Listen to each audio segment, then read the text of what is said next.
hebat, bermutu dan berkarakter kuat, berdaya saing dalam bekerja, tampil mandiri penuh cita. Marilah kita generasi bangsa, potensi yang unggul merata. Assalamualaikum warahmatullahi wabarakatuh. Berikut video praktik pengalaman lapangan saya dengan model pembelajaran problem based learning dengan pendekatan saintifik.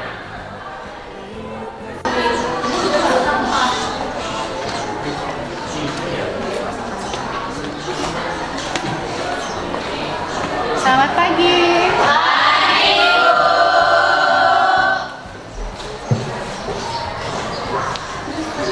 Buka dulu ya. Assalamualaikum warahmatullahi wabarakatuh.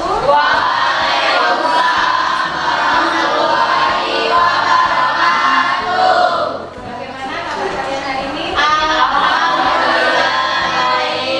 Hari ini ada yang masuk, Mak? Masuk. Satu Bu nggak masuk. Satu nggak masuk, siapa? Maharani. Kenapa Maharani? Jakarta. Sakit berarti ya? Iya. Semoga Maharani lekas sembuh, belajar lagi. Hari ini tanggal 10 ya? Iya Bu.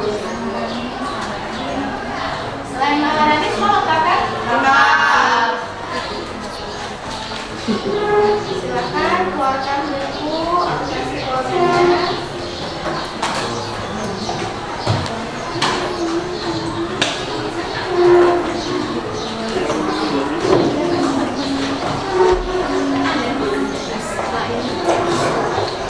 Sudah?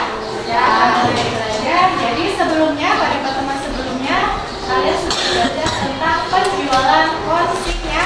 Masih ingat penjualan konsinyasi? Masih. Harusnya masih ingat karena baru semester 1, semester ganjil dan itu baru beberapa minggu yang lalu.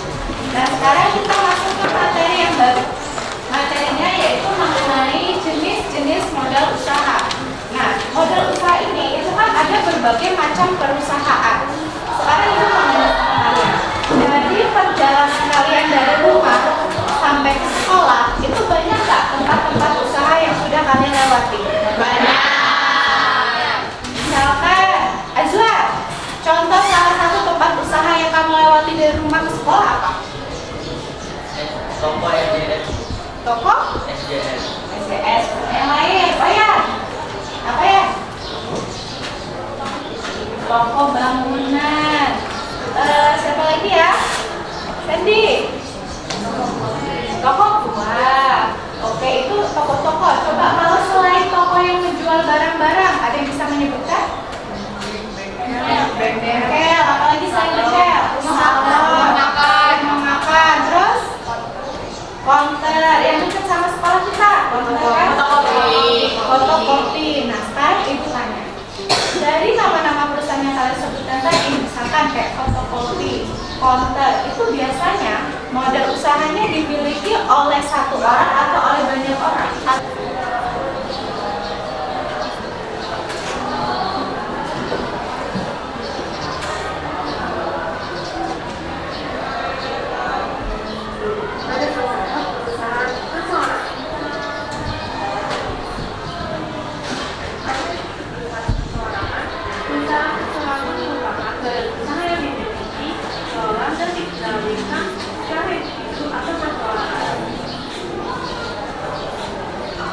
Nah, itu adalah video pembelajaran mengenai perusahaan perorangan. Videonya sangat singkat dan Ibu rasa sudah sangat mewakili tentang apa sih perusahaan perorangan itu.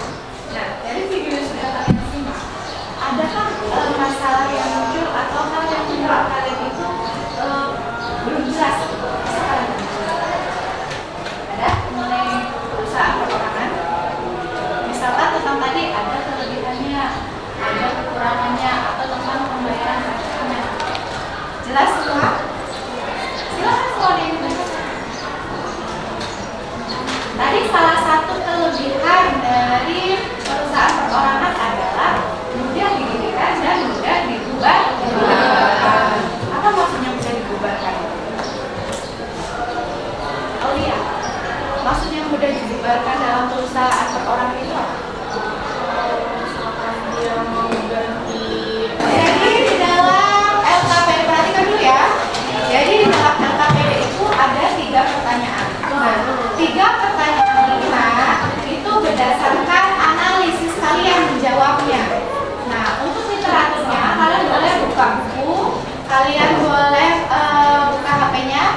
di Google atau di situ kan baca. Nah, kalian bagi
Assalamualaikum warahmatullahi wabarakatuh. Kami dari kelompok 1 ingin mempresentasikan hasil kerjasama kelompok kami. Jelaskan mengapa perusahaan perorangan sulit berkembang. Karena perusahaan tersebut hanya dikelola oleh satu orang dan lebih sulit memperoleh modal karena pemilik bertanggung jawab terhadap utang siapa.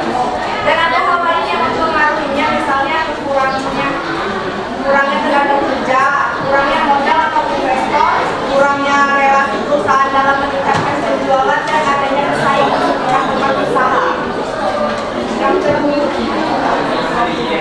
Yang lainnya, perhatikan tidak berisik, hargai teman yang tepat. Yang kedua, bagaimana analisis transaksi apabila pemilik perusahaan mengambil uang perusahaan dengan pribadi. Hal ini disebut juga dengan fraud, di mana transaksi ini akan kami akhiri presentasi kami. Assalamualaikum warahmatullahi wabarakatuh. Waalaikumsalam warahmatullahi wabarakatuh. Ayo sekarang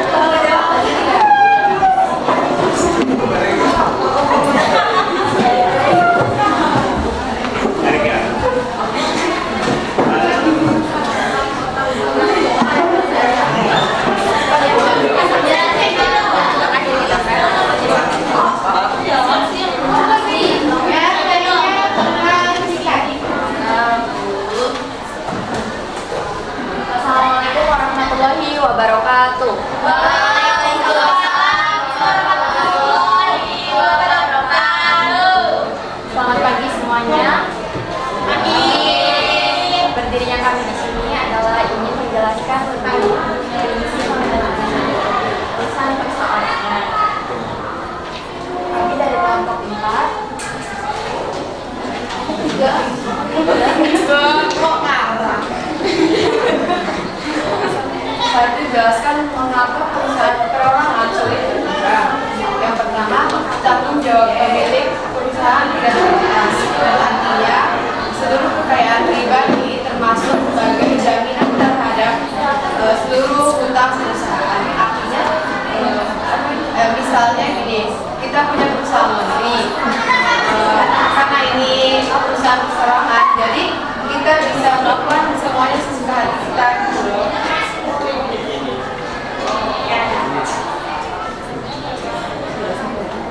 Kedua, sumber keuangan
dulu.